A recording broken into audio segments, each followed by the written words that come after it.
السلام عليكم. ازاي اعرف ان انا عندي قرنية مخروطية؟ القرنية المخروطية دي مرض من امراض القرنية اللي بتخلي القرنية بتاعتنا غير منتظمة، وتخلي الضوء اللي بيسقط عليها ما يقعش على الشبكية بتاعتنا بشكل كويس فنشوف كويس. وده بيبان ان انا بلبس النضارة، وبعد كده النضارة دي مقاساتها بتتغير، او انا ما بشوفش بالنضارة بتاعتي كويس فبروح للدكتور اغير النضارة، فنفس القصة، انا مش شايف بالنضارة ومش مستريح مع النضارة، بقيت اغير النضارة في الفترات القريبة كتير، وده معناه ان في مشكلة. فبيبدأ الدكتور يلجأ ان هو يعمل حاجة اسمها رسم قرنية او الرسم الخماسي للقرنية عن طريق كاميرات معينة.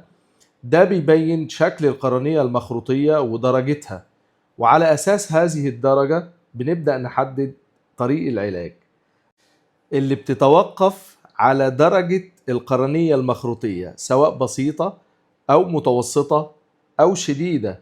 وده بنلجأ للعلاج اللي بيتمثل فيه 3 أنواع من العلاجات برضو، اللي هي تثبيت القرنية عن طريق الأشعة فوق البنفسجية ومادة الريبوفلافين، أو زراعة الدعامات في القرنية لتثبيتها وتدعيمها، أو زراعة القرنية في الحالات الشديدة.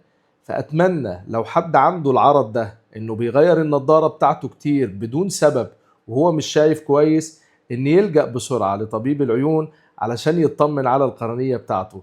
أتمنى لكم الشفاء جميعا إن شاء الله. سلام عليكم.